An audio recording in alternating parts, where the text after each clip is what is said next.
අයිබෝන් ඔබ සියලු දෙනාටම.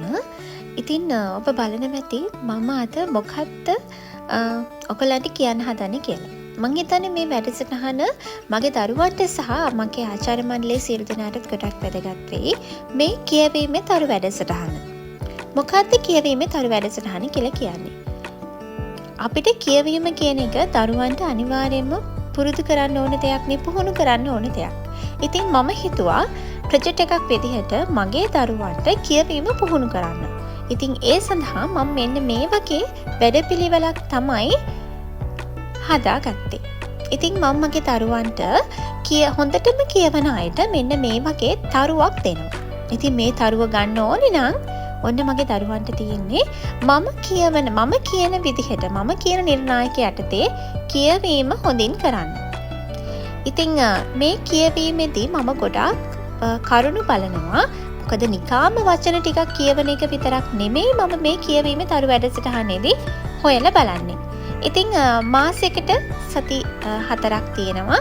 අපි ඒ සති 4ට එක සතියකට දරුවන්ගෙන් දෙපාරක් හෝ තුන් පාරක් හෝ එහෙම නැත්නම් එකපාරක් හරි කොහොම හරි මේ කියවීම ගන්නවා. මේ කියවීම මේ ක්‍රියාකාරකම කරන්නේ මව්බස පොතේ තියෙන ඡේදයක් දීලා දරුවන්ට කියවන්න කියලා පළවෙනි සතිය, දෙවෙනි සතිය, තුන්වෙනි සතිය, හතරවෙනි සතිය විදිහට ඒගොල්ලෝ හොඳට කියවනවද, මම දුන්න නිර්ණායක යටතේ ඒගොල්ලෝ කියවනවද කියලා බලලා දුර්වලයි නම් තිතක්, තරමක් හොඳයි නම් තිතයි හරියයි, ඊළඟට හොඳටම හොඳයි නම් හරියක්, හොඳටම හොඳයි නම් කිසිම ප්‍රශ්නයක් නැත්නම් හොඳටම කියවනවා නම් තරුවක් දෙනවා. එතකොට සති 4ෙම තරු 4ක් ගත්ත කෙනාට තමයි මාසයේ අවසානයේදී මේ තරුව සහිත බැච් එක ලබා දෙන්න. ඉතින් මම හිතනවා මම මේක දැන් කීප පාරක් මම මේක තුන් පාරක් හතර පාරක් විතර මම මේක කරා. ඇත්තටම දරුවන්ගේ මාර උනන්දුවක් තිබ්බේ. කියවීමේදී මං හොයා බලන නිර්ණායක තමයි නිවැරදි උච්චාරණය, හඬ පාලනය, නියමිත වේගය, විරාම ලකුණු භාවිතය, නිවැරදි පද බෙදීම, නිවැරදි ඡේද වෙන් කිරීම. එහෙම ඡේද වෙන් කරමින් කියවනවද? මේ සියලු දේ බලලා තමයි මම මේ තරුව දෙනවද නැද්ද කියන එක තීරණය කරන්නේ. එතකොට මම විතරක් නෙමෙයි මේක අනිත් දරුවොත් තම තමන්ගේ යාළුවෝ කියවන විදිය අහගෙන ඉන්නවනේ. එතකොට එයාලටත් මොන හරි ප්‍රශ්න මතුවුනොත් එයාලත් මට මේ ප්‍රශ්නේ කියනවා. ටීචර් මෙතන මෙහෙම වුණා. එතකොට දරුවන්ට තේරෙනවා කියවන්නේ කොහොමද කියන එක.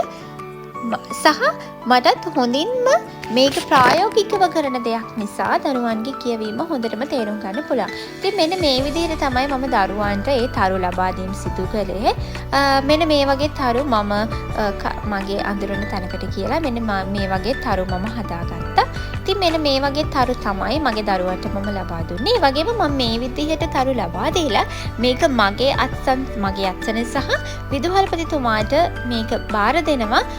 මේක හරිද බලලා අත්සන් කරන්න කියලා. ඊට පස්සේ විදුහල්පතිතුමා ඉදිරියේ තමයි මම මේ දරුවන්ට තරු ලබා දීම සිදු කරන්නේ. මොකද එතකොට දරුවෝ තවත් ඉස්සරහට එන්න බලනවා සහ මේ තරුව ගන්න ඕනේ කියන එක දරුවන්ගේ හිතට යොමු වෙනවා. ඉතින් මට ඕනේ වුණා අන්න ඒ තියෙන උත්සාහය, ඒ තියෙන කැපකිරීම, ඒ උනන්දුව දරුවන්ට ලබා දෙන්න.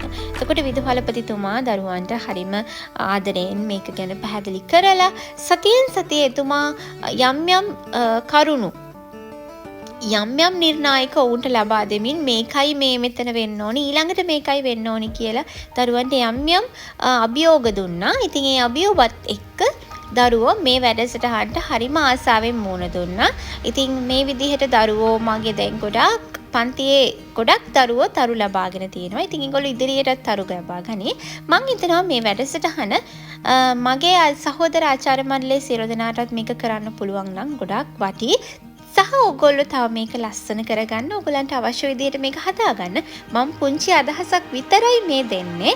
මේක මට කරන්න පුළුවන් මට්ටමින්. ඉතින් මං හිතනවා ඔබ සියලු දෙනාත් මේ වැඩේ තව ලස්සනට තව අලුත් අදහස් එකතු කරලා මේ දේ කරයි කියලා. මොකද අපි හැමදේම කරන්නේ දරුවෝ වෙනුවෙන්, දරුවන්ගේ දියුණුව වෙනුවෙන්. ඉතින් මම පුංචි අදහසක් දුන්න දරුවන්ගේ කියවීම වර්ධනය කරගන්න. ඉතින් මං හිතනවා මේ අදහසත් අරගෙන ඔබේ අදහසුත් දාලා ලස්සන වැඩක් කරයි කියලා. එහෙනම් හැමෝටම ආයිබෝන්.